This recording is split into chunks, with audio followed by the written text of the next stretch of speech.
Friends morning பார்த்தீங்கன்னா gift Nifty வந்து நமக்கு வந்து ஒரு 50 பாயிண்ட் கேப் டவுன் ஓப்பன் ஆகிற மாதிரி இண்டிகேட் பண்ணாங்க.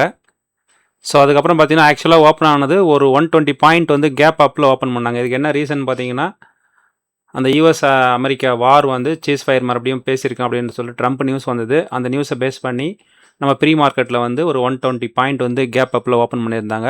ஒரு பையிங் ப்ரெஷரோட ஓப்பன் ஆன மார்க்கெட்டு. ஸோ கொஞ்சம் கொஞ்சமாக டவுன் ஆக ஆரம்பித்தாங்க. நம்மளும் நம்ம லெவல்ஸ் போட்டிருந்தோம். ஸோ மார்க்கெட் இங்கே இருக்கும்போது 168 இருக்கும்போது நமக்கு 200 220 ரேஞ்சுக்கு போயிட்டு ரிவர்சல் வந்தாங்கன்னா 23,070 அதாவது எஸ்டர்டே லோ வரைக்கும் வருவாங்க அப்படின்றத நம்ம ப்ரிடிக்ட் பண்ணி குரூப்பில் போட்டிருந்தோம். ஸோ இந்த ஏரியாவிலேருந்து நம்ம ஒரு ரிவர்சல் ஆல்ரெடி நம்ம சொல்லியிருந்த இதே ரிவர்சல் தான். ஸோ இந்த ஏரியாவிலேருந்து அந்த ரிவர்சல் நமக்கு கிடச்சிது. ஸோ அந்த ரிவர்சல் என்ட்ரி எடுத்தோம். அந்த ரிவர்சல் என்ட்ரி நமக்கு ஸ்டாப் லாஸ் கொடுத்துட்டாங்க. ஸோ ஓவரால் மார்க்கெட் வந்து நம்ம எக்ஸ்பெக்டேஷன் இன்றைக்கி வந்து பார்த்திங்கன்னா செல் சைடு தான் இருந்தது. ஸோ அதுக்கேற்ற மாதிரி நமக்கு இங்கே கன்ஃபர்மேஷனும் கிடச்சிது. ஸோ நிஃப்டி வந்து ஃபுல்லாக செல் சைடில் தான் இருந்தாங்க. இந்த பையிங்க்கு என்ன காரணம் அப்படின்னு பார்த்தீங்கன்னா full and full bank Nifty தான். ஸோ பேங்க் நிஃப்டி மார்னிங்லேருந்தே 1130 பாயிண்ட்டு கண்டினியூஸாக ஏற்றிருக்காங்க. ஸோ இந்த நிஃப்டியோட ஒட்டுமொத்த மூவ்மெண்ட்டு அப்படிங்கிறது பேங்க் நிஃப்டியை பேஸ் பண்ணி தான் இன்றைக்கி மூவ் ஆகிருக்கு. பேங்க் நிஃப்டி வந்து இந்த அளவுக்கு மூவ் ஆகலை அப்படின்னா கண்டிப்பாக மார்க்கெட் வந்து 23,000 பிரேக் பண்ணுறதுக்கான சான்சஸ் இருந்திருக்கும்.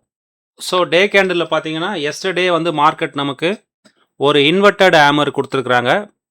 இன்றைக்கி பார்த்தீங்கன்னா நமக்கு ஒரு ரெட் கலர் ஹேமர் பேட்டர்ன் கொடுத்துருக்காங்க. மார்க்கெட் வந்து ஓவரால் வந்து இன்டிசிசிவ் மோடில் தான் இருக்குது. மார்க்கெட் பெருசாக வந்து எஸ்டர்டே ரேஞ்சை தாண்டி எங்கேயும் வெளியில் போகல. எஸ்டர்டே ரேஞ்சுக்குள்ளேயே தான் மார்க்கெட் இருக்காங்க. ஸோ இதே நீங்கள் அவர்லியில் பார்க்கும்போது